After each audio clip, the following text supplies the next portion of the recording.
จืดวันนี้เรามาทดสอบไมค์ชัวร์ตัวใหม่ล่าสุดนะครับ UR10E นะครับตัวนี้เป็นสินค้าตัวใหม่ราคาไม่แพง 3,000 กว่าบาทเปลี่ยนสัญญาณได้นะครับถือว่าเสียงดีมากๆนะครับดูดเสียงค่อนข้างดีกับราคาที่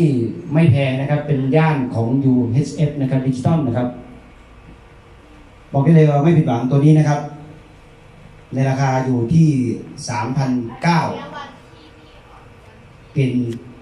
ป็นขึ้นได้นะครับกับชัวร์ UR10E นะไม่ผิดหวังครับตัวนี้ครับซื้อกันได้นะครับที่ร้านเครื่องเสียงในประเทศลาวประจำครับ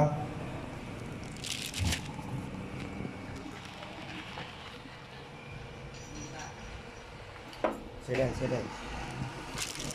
โอเคเลยยางกับตัวไม้กับ